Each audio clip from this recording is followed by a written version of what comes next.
प्यारे बच्चों, आज की इस वीडियो में हम पिछले कुछ दिनों के इंपॉर्टेंट करंट अफेयर्स को डिस्कस करने जा रहे हैं।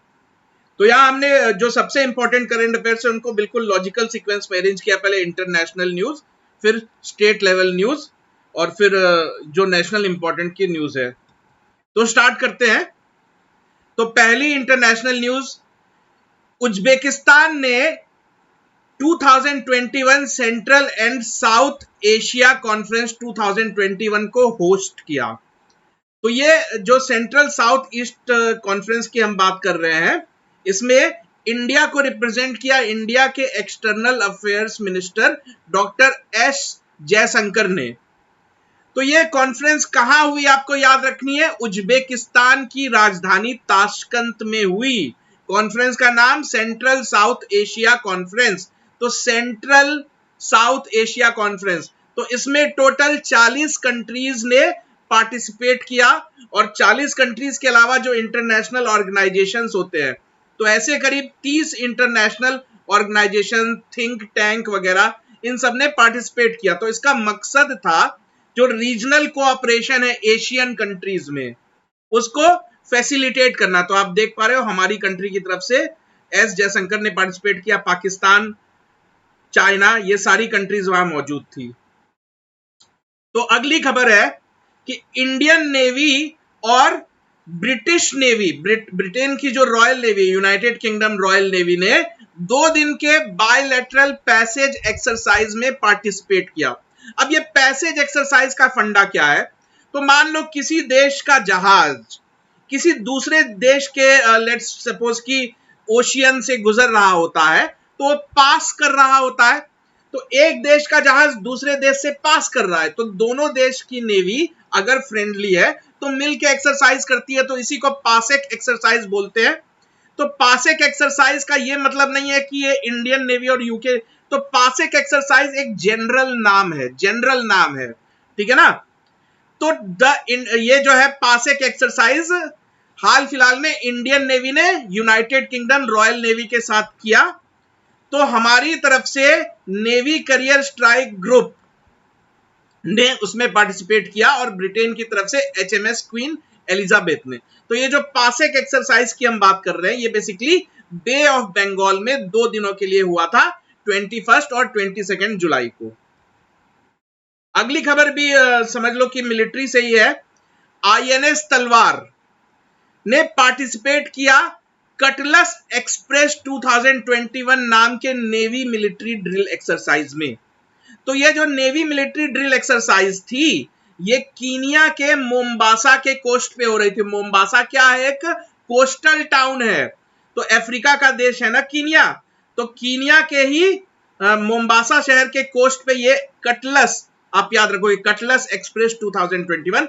तो इसमें इंडिया की तरफ से जिस शिप ने पार्टिसिपेट किया, नेवल शिप तलवार नाम है उसका।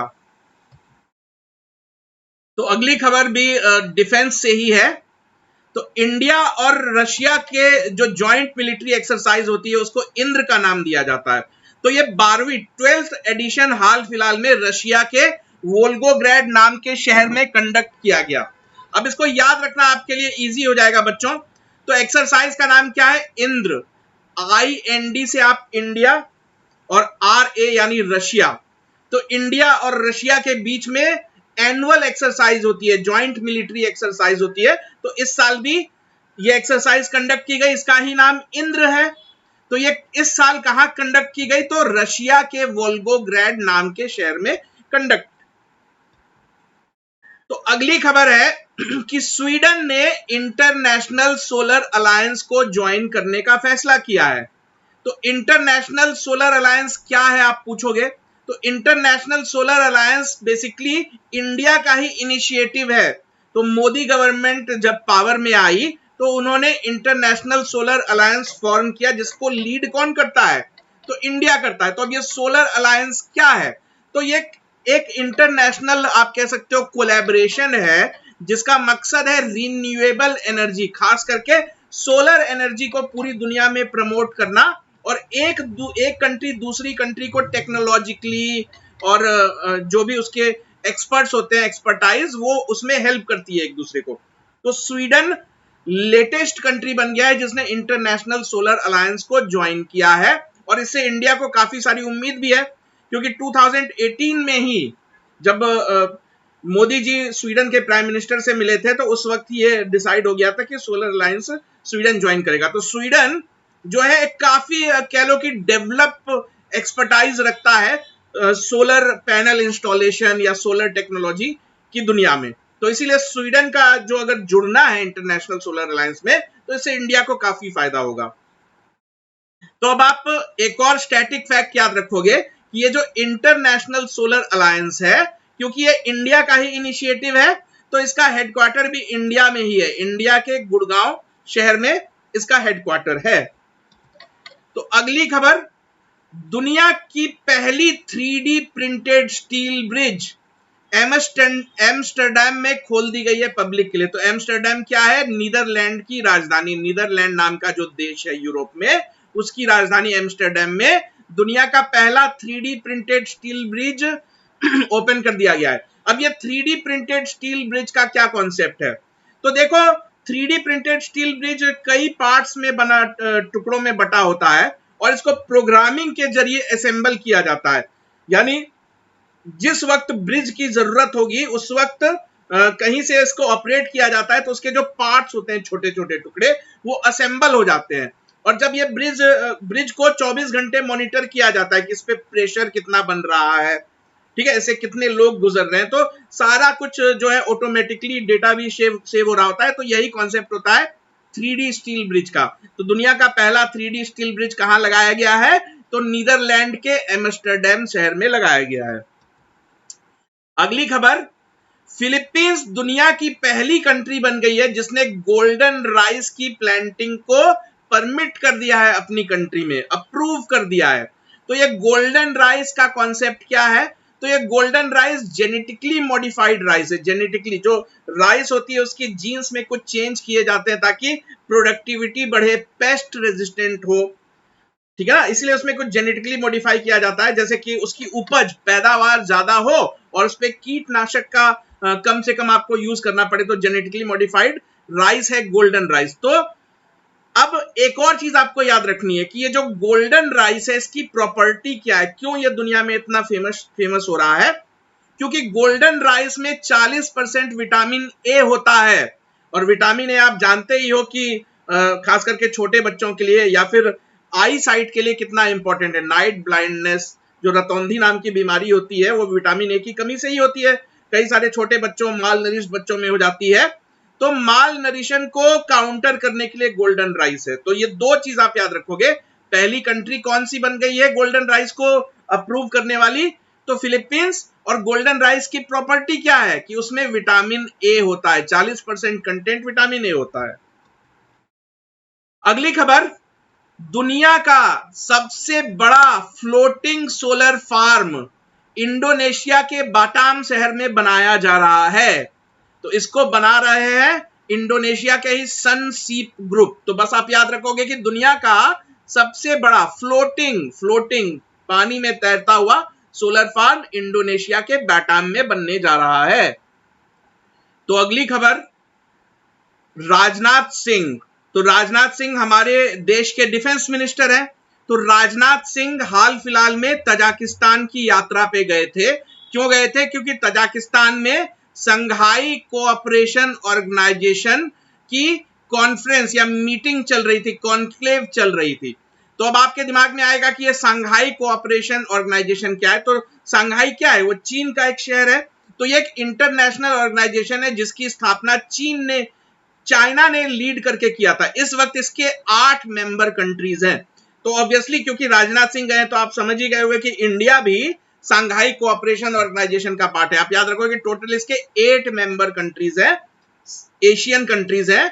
उसमें चाइना है, इंडिया है, पाकिस्तान है, उज्बेकिस्तान है, तजिकिस्तान है, ठीक है ना। तो ये जो कॉन्क्लेव हुआ, एससीओ कॉन्क्लेव, ये कहां हुआ? तो तजाकिस्तान की राजधानी दुशानबे में हुआ, ठीक है। इसको किसने अटेंड किया? तो भारत के डिफेंस मिनिस्टर, भारत की तरफ से हमारे defence minister mister Rajnath Singh ने अटेंड किया। तो अगली न्यूज है हमारे वाइस प्रेसिडेंट। तो वाइस प्रेसिडेंट कौन है इंडिया के? तो मिस्टर एम वेंकैया नायडू, तो मिस्टर एम वेंकैया नायडू ने रिसेंटली वर्ल्ड यूनिवर्सिटी समिट को इनॉग्रेट किया और एड्रेस भी किया। तो वर्ल्ड यूनिवर्सिटी समिट किसने ऑर्गेनाइज किया? तो प्राइवेट यूनिवर्सिटी है एक, ओपी जिंदल ग्लोबल यूनिवर्सिटी, उसने इसको ऑर्गेनाइज किया था। ठीक है ना। तो Shri M Venkaiah Naidu, vice president of India, उन्होंने इसको इनॉग्रेट भी किया, एड्रेस भी किया। अगली खबर, धोलावीरा को यूनेस्को वर्ल्ड हेरिटेज साइट में जगह दे दी गई है। तो धोलावीरा क्या है? तो धोलावीरा एक हड़प्पन एरा का एंशियंट टाउन है। काफी यहाँ पे एक्सकवेशंस में काफी इंटरेस्टिंग चीजें वगैरह मिली है धोलावीरा में। तो धोलावीरा आपको बस याद रखना है, हड़प्पन एरा की साइट है। ये लोकेटेड कहाँ है? तो ये गुजरात में लोकेटेड है और इसको यूनेस्को वर्ल्ड हेरिटेज का साइट का दर्जा मिल गया। तो अगली खबर है कि यूनेस्को, अभी हमने देखा कि धोलावीरा को यूनेस्को वर्ल्ड हेरिटेज साइट का दर्जा मिला। तो धोलावीरा के साथ ही साथ वारंगल के पास, वारंगल कहां है? तो तेलंगाना में है। तो वारंगल के पास बने काकटिया रुद्रेश्वर टेम्पल, जिसको कि रामप्पा टेम्पल भी कहा जाता है, उसे भी यूनेस्को वर्ल्ड हेरिटेज साइट में इंक्लूड कर लिया गया है। तो इसके बाद टोटल 40 ऐसे साइट्स हैं इंडिया में जिनको कि यूनेस्को वर्ल्ड हेरिटेज का दर्जा मिल गया है। तो अब यूनेस्को के बारे में भी आपको कुछ चीजें पता होनी चाहिए। तो ये यूनेस्को है क्या? तो यूनाइटेड नेशन के जो 6 प्रिंसिपल ऑर्गेनाइजेशंस हैं उसमें से एक है यूनेस्को। ठीक है ना। तो यूनेस्को की फुल फॉर्म भी आप जान लो, united nation education scientific and cultural organisation. UNESCO की हेडक्वार्टर कहां है? तो फ्रांस के पेरिस शहर में है। अब आप ये भी सोचोगे कि यह यूनेस्को वर्ल्ड हेरिटेज साइट का दर्जा मिलने से होता क्या है? तो सबसे पहली बात है कि इसको इंटरनेशनल धरोहर माना जाता है। मतलब ये सिर्फ इंडिया का ही नहीं, इंटरनेशनल धरोहर है। यानी कल को अगर इंडिया चाहेगा कि ये काकटिया टेम्पल के पास कुछ कंस्ट्रक्शन करे तो उसको यूनेस्को से परमिशन लेनी होगी। यानी अब ये सिर्फ इंडिया की ही नहीं, पूरे मानव सभ्यता की जॉइंट प्रॉपर्टी है। तो इसके जो भी मेंटेनेंस के खर्चे वगैरह होंगे वो भी यूनेस्को बियर करता है। अगली खबर, अब हम कुछ स्टेट लेवल न्यूज देख ले। तो तेलंगाना के चीफ मिनिस्टर मिस्टर केसीआर ने दलित बंधु स्कीम लॉन्च की है नालगोंडा डिस्ट्रिक्ट से। दलित बंधु स्कीम, तो ये दलित बंधु स्कीम आप नाम से ही समझ जाओगे कि ये जो down trodden suppressed section of the society है, तो SC family, scheduled caste families को ध्यान में रखते हुए स्कीम को लॉन्च किया गया है। तो इस स्कीम के तहत हर शेड्यूल्ड कास्ट फैमिली को जो कि बिलो पॉवर्टी लाइन होगी उसे 10 लाख रुपए मिलेंगे स्कीम के तहत, ताकि वो अपनी रोजगार के साधन या सेल्फ एम्प्लॉयमेंट में लग सके। अगली खबर है कि ministry of social justice and empowerment ने एक नई स्कीम स्टार्ट की है। उस स्कीम का नाम रखा है स्माइल। तो स्माइल का फुल फॉर्म क्या है? S for support, support for marginalised individuals for livelihood and enterprise. तो यहां पे आपको याद क्या रखना है, आपसे पूछा जाएगा कि ये जो स्माइल स्कीम है ये किस मिनिस्ट्री की है। तो आपको याद रखना है ministry of social justice and empowerment. तो ये किस को टारगेट में, किस सेक्शन ऑफ द सोसाइटी को ध्यान में रख के ये स्कीम लॉन्च किया गया है? तो बेगर्स, जो लोग भीख मांगने के लिए मजबूर है, और फिर ट्रांसजेंडर्स, तो उन दोनों को रिहेबिलिटेट करने के लिए, क्योंकि ये दोनों जो सेक्शन ऑफ द सोसाइटी है इनको बहुत मुश्किलों का सामना करना पड़ता है, सोसाइटी से काफी डिस्क्रिमिनेशन का सामना करना पड़ता है। तो इनको रिहेबिलिटेट करके इनको घर वगैरह प्रोवाइड करने के लिए ये स्कीम आई है। अगली खबर, यूनियन कैबिनेट ने लद्दाख में पहली सेंट्रल यूनिवर्सिटी को अप्रूव कर दिया है। तो ये सेंट्रल यूनिवर्सिटी 750 करोड़ रुपए के लागत से बनेगी और इस यूनिवर्सिटी को अनाउंस करने से पहले सेंट्रल यूनिवर्सिटी एक्ट 2009 को भी अमेंड किया गया। प्यारे बच्चों, आगे बढ़ने से पहले मैं आपसे कुछ बात करना चाहता हूं।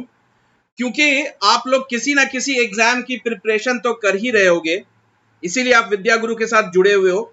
तो अगर अभी तक आपने विद्या गुरु के चैनल को सब्सक्राइब नहीं किया है तो आप इमीडिएटली पहले तो ये काम कर लो, और एक वहां पे आपको बेल आइकॉन दिख रहा होगा, उसे भी आप प्रेस कर देना, ताकि फ्यूचर में हम जैसे ही कोई वीडियो अपलोड करें तो उसकी नोटिफिकेशन इमीडिएटली आपको मिल जाए। तो अब जो बात मैं आपसे करना चाहता हूं बच्चों, वो ये है कि देखो, कई लोग एग्जाम की प्रिपरेशन तो स्टार्ट करते हैं, लेकिन राइट गाइडेंस नहीं मिलने से या कई बार सही मटेरियल नहीं मिलने से आप मेहनत भले कितनी ही कर लो, ठीक है ना, लेकिन रिजल्ट एज पर एक्सपेक्टेशन नहीं आ पाता। वहीं अगर आपको सही मटेरियल और प्रॉपर गाइडेंस मिले तो आपका वर्कलोड भी कम हो जाता है। तो विद्या गुरु बिल्कुल आपका बेस्ट फ्रेंड साबित हो सकता है इस मामले में। तो विद्या गुरु की अगर आप बात करो तो पिछले 10-12 सालों से हम कंसिस्टेंटली टॉपर्स प्रोड्यूस कर रहे हैं, रिजल्ट्स प्रोड्यूस कर रहे हैं। वो सब आप जब आप हमारी वेबसाइट पे विजिट करोगे तो आप किसी भी एग्जाम की प्रिपरेशन करो, कोई भी प्रेस्टिजियस एग्जाम, जैसे एसएससी की बात करो, एसएससी सीजीएल, या फिर बैंक के एग्जाम्स होते हैं आईबीपीएस, तो आप किसी भी एग्जाम की प्रिपरेशन कर रहे हो, या फिर अगर आपने अभी प्रिपरेशन स्टार्ट नहीं भी किया है, आपको अगर जानना है कि ये एग्जाम्स क्या होते हैं, इनका सिलेबस क्या होता है, तो ये हमारी वेबसाइट है, ये आप विजिट करो। और अगर आपने मन बना लिया है कि आप एक पर्टिकुलर एग्जाम की प्रिपरेशन करना चाहते हो, तो विद्या गुरु से अच्छा आपको कोई सपोर्ट नहीं मिल सकता, क्योंकि विद्या गुरु का जो मटेरियल है वो उन टीचर्स ने ही बनाया होता है जो टीचर्स या तो उन एग्जाम्स को क्वालिफाई करके बैठे होते हैं, या फिर रेगुलरली जिनके पास 10 से 12 साल का एक्सपीरियंस है उन एग्जाम्स की प्रिपरेशन कराने का। दूसरी चीज जो आपको विद्या गुरु में मिलेगी, बाकी कहीं नहीं मिलेगी, वो ये है कि जो हमारा कोर्स मटेरियल है वो हर साल अपडेट किया जाता है। ऐसा नहीं है कि दूसरे इंस्टीट्यूट्स की तरह कि आप अगर देखो तो 4 साल पहले भी उनका वही मटेरियल था और आज भी वही मटेरियल। हमारे मटेरियल को अगर जिस भी लोगों ने परचेज कर रखा है, अगर आपके किसी फ्रेंड ने विद्या गुरु से लेट सपोज कि कोई प्रोग्राम सब्सक्राइब कर रखा है, तो आप उनसे पूछना, प्रोग्राम्स में या जो भी कोर्स मटेरियल हम प्रोवाइड करते हैं उसमें पिछले साल तक के क्वेश्चंस इंक्लूडेड होते हैं, तो बिल्कुल अप टू डेट लेटेस्ट रहता है। तो जब आप विद्या गुरु के कोई भी प्रोग्राम को सब्सक्राइब करोगे तो फिर आप अपनी सारी टेंशन आप भूल जाओ, आपको यहां वहां देखने की कुछ जरूरत ही नहीं पड़ेगी, तो आपको फुल प्रिसाइज सिलेबस विद्या गुरु से मिल जाएगा। तो यहाँ पे कई तरह के कोर्सेज आपके लिए अवेलेबल हैं, pen drive courses, online courses, आप जो चाहो घर बैठे प्रिपरेशन कर सकते हो, क्योंकि कोरोना के टाइम में घर से निकलना तो अभी काफी मुश्किल है, पता नहीं अब थर्ड वेव कब आ जाए। तो जैसे ही आप इस वीडियो के बाद आप हमारी वेबसाइट पे विजिट कर सकते हो और जिस भी एग्जाम की प्रिपरेशन आप कर रहे हो आपको पूरी इंफॉर्मेशन वहां मिल जाएगी। तो अगली न्यूज है कि कर्नाटका में चीफ मिनिस्टर को बदला गया है। तो कर्नाटका में भारतीय जनता पार्टी की सरकार चल रही थी, तो भारतीय जनता पार्टी ने चीफ मिनिस्टर को बदल दिया है। तो पहले चीफ मिनिस्टर थे बीएस येदुरप्पा, तो उनको हटा के, या कह लो कि बीएस येदुरप्पा ने रिजाइन कर दिया और उनकी जगह बीजेपी ने बसवराज एस बोम्मई, बीएस बोम्मई को अगला चीफ मिनिस्टर बनाया है कर्नाटका का। तो ये दोनों ही लीडर्स जो हैं, बीएस येदुरप्पा और बसवराज बोम्मई, ये दोनों लिंगायत कम्युनिटी से आते हैं। तो लिंगायत कम्युनिटी काफी स्ट्रॉन्ग कम्युनिटी है कर्नाटका की, डिसाइडिंग फैक्टर है पॉलिटिक्स में। तो अगली खबर है कि प्रेसिडेंट मिस्टर रामनाथ कोविंद ने आनंदीबेन पटेल को मध्य प्रदेश का गवर्नर अपॉइंट किया है। अब यहां आपको याद क्या रखना है कि आनंदीबेन पटेल ऑलरेडी उत्तर प्रदेश की गवर्नर हैं, तो थोड़े दिनों पहले इनको एडिशनल चार्ज दिया गया था मध्य प्रदेश के गवर्नर का, अब इनको फुल टाइम अपॉइंट कर दिया गया है। तो अब आपसे कोई पूछेगा कि मध्य प्रदेश का गवर्नर कौन है और उत्तर प्रदेश का गवर्नर कौन है, तो दोनों आनंदी पटेल ही हैं।